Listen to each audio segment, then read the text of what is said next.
Hello my dear students. आज मैं मोहन राकेश के साहित्यिक योगदान को स्पष्ट करूंगा। हिंदी साहित्य में मोहन राकेश की भूमिका काफी महत्वपूर्ण रही है, विशेष रूप से नाटककार के रूप में, उपन्यासकार के रूप में और कहानीकार के रूप में।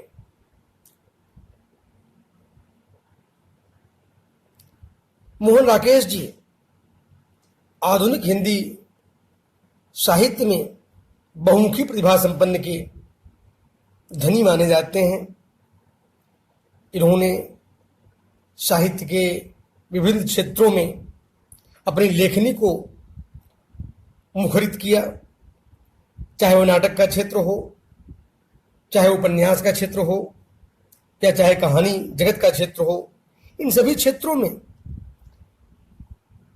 अपना एक लोहा मनवाया इन्होंने। ऐसे महान साहित्यकार की जन्मस्थली पंजाब रही है। ध्यान देने की बात है, इनका जन्म 8 जनवरी 1925 को अमृतसर में हुआ, एक छोटे से परिवार में, छोटे से घर में। और यह माना जाता है बच्चों, एक व्यक्ति अपने कार्य के माध्यम से, अपने योगदान के माध्यम से वह अपने गांव को, अपने शहर को राष्ट्रीय अंतर्राष्ट्रीय मंच तक पहुंचा देता है। यही कार्य हमारे महामहिम मोहन राकेश जी ने किया।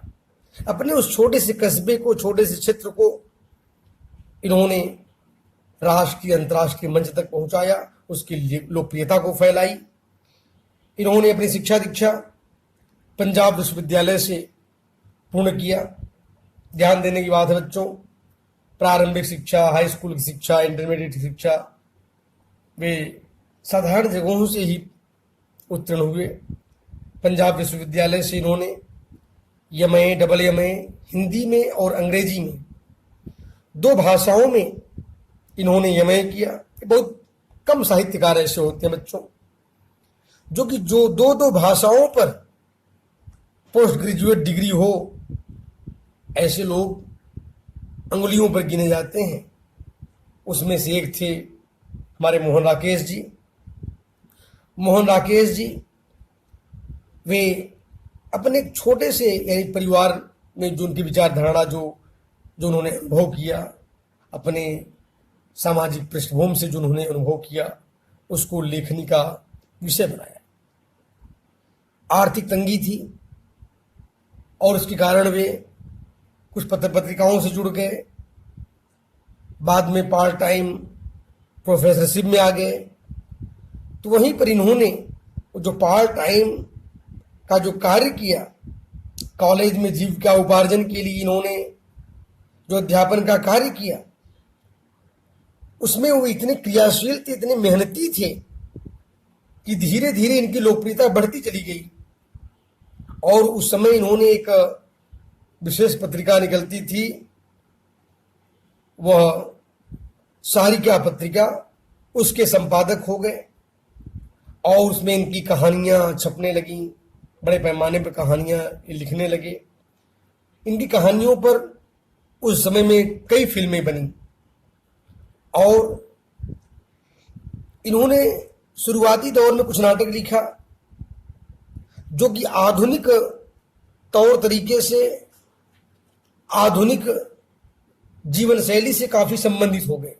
काफी क्लासिकल स्तर के इन्होंने नाटक लिखा। और ये नाटक हैं, जैसे खास करके इनको जो सफलता मिली, आषाढ़ का एक दिन, आधे अधूरे। ध्यान दीजिए बच्चों, हमारी जो संगीत नाटक अकादमी है, संगीत नाटक अकादमी ने इनको पुरस्कृत किया और इनके नाटकों क्लासिक स्तर का नाटक का दर्जा प्राप्त हो गया, जो कि उस जमाने में बहुत कम नाटकों को यह स्थान प्राप्त हुआ था। ध्यान दीजिए, इस दरमियान इन्होंने बहुत सारे पुस्तकों की रचना किया। बहुत सारे संस्कृत के किताबों का इन्होंने नाटक में अनुवाद किया, बहुत से अंग्रेजी पुस्तकों को इन्होंने हिंदी में लिखने का प्रयास किया।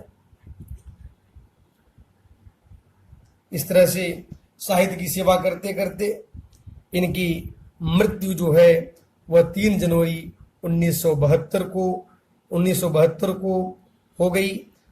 और ध्यान देने की बात है, अब इन्होंने कौन कौन से महत्वपूर्ण कृतियां लिखे हैं, उन महत्वपूर्ण कृतियों की, इनके महत्वपूर्ण कृतियां और साहित्यिक योगदान को अब मैं व्यापक रूप से स्पष्ट करने जा रहा हूं। बच्चों ध्यान दीजिए, इन्होंने उपन्यास के क्षेत्र में काफी महत्वपूर्ण भूमिका अदा की। अंधेरे बंद कमरे, अंतराल, न आने वाला कल, ये 3 उपन्यास हिंदी साहित्य के जगत में काफी लोकप्रिय हैं, आज भी बहुत लोकप्रिय हैं। नाटक ध्यान देने की बात है, आषाढ़ का एक दिन, लहरों के राजहंस, आधे अधूरे, पैरों तले की जमीन। कहानी संग्रह में ध्यान दें, क्वार्टर तथा अन्य कहानियां, पहचान तथा अन्य कहानियां, वारिस तथा अन्य कहानियां। निबंध संग्रह भी इन्होंने लिखा। परिवेश निबंध संग्रह काफी लोकप्रिय है। अनुवाद, इन्होंने संस्कृत के महाकाव्यों को हिंदी में अनुवाद का कार्य किया। जैसे मृक्षकटिकम जो पुस्तक है, संस्कृत की बहुत लोकप्रिय पुस्तक है, उस महाकाव्य का अनुवाद इन्होंने मृक्षकटिक नामक पुस्तक से किया। और शाकुंतलम यानी अभिज्ञान शाकुंतलम जो पुस्तक है, जिसकी रचना कालिदास जी ने किया है, उस अभिज्ञान शाकुंतलम की रचना इन्होंने शाकुंतल नामक नाटक के माध्यम से किया। डायरी इन्होंने लिखी, मोहन राकेश की डायरी। यात्रा वृत्तांत पर भी इन्होंने लिखा। आखिरी चट्टान तक, यानी आप यह देख सकते हैं बच्चों कि मोहन राकेश जी ने साहित्य की ऐसी कोई विधा नहीं है जिसको मोहन राकेश जी ने न लिखा हो। ये बहुत बड़ी अपने आप में देख सकते हो। यानी बहुत से लोग केवल उपन्यास लिखा, तो किसी ने नाटक लिखा, किसी ने केवल कहानियां लिखी, लेकिन इन्होंने साहित्य की हर विधाओं को लेखनी का विषय बनाया, जो कि अपने आप में काफी लोकप्रिय कार्य कहा जा सकता है। सबसे बड़ी बात यह है कि इन्होंने आज की नई जो कहानी है, नई कहानी के आंदोलनकर्ता के रूप में, यानी मुख्य कहानीकारों के रूप में इनका एक महत्वपूर्ण स्थान है बच्चों। और विशेष रूप से इनकी कहानियों में मोहन राकेश जी में एक निरंतरता विकास, यानी जो सामाजिक विकास होता है, जो एक सामाजिक परिवर्तन का जो विकास होता है, वो इनकी कहानियों में देखने को मिलता है।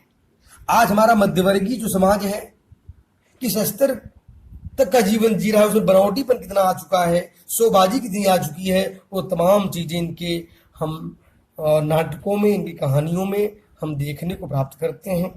और विशेष रूप से हमारे जो पाठ्यक्रमों में आजकल इनके नाटक खूब चर्चित हैं, चाहे वो आषाढ़ का एक दिन हो, चाहे वो आधे अधूरे हो, रंगमंच पर खूब खेले जा रहे हैं। रंगमंच की दृष्टि से काफी लोकप्रिय हैं।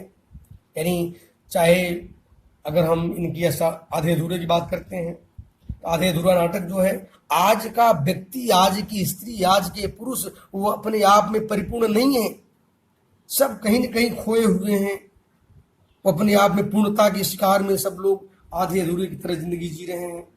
उसका उन्होंने बड़ा सुंदर परिमार्जन किया है आज की जीवन शैली का। और दूसरे रूप में आषाढ़ का एक दिन, जो आजकल आईएससी बोर्ड इसको संकलित किया है अपने आईएससी कोर्स के लिए, काफी लोकप्रिय नाटक है। और इस नाटक की पृष्ठभूमि को अगले दिन मैं इस पर चर्चा प्रस्तुत करूंगा, जो आईएससी के बच्चों के लिए काफी इम्पोर्टेंट नाटक है। इसका सामाजिक पृष्ठभूमि क्या है, इसका महत्व क्या है, ब्लूप्रिंट में अगले वीडियो में प्रस्तुत करूंगा। ध्यान देने की बात है बच्चों, आप लोग इसको देखते रहें काशी हिंदी संस्थान को समय समय पर, और इसे सब्सक्राइब, और जो आप लोगों का जो अच्छा लगता है उस पर आप लोग लाइक कमेंट प्रस्तुत करते रहें। धन्यवाद।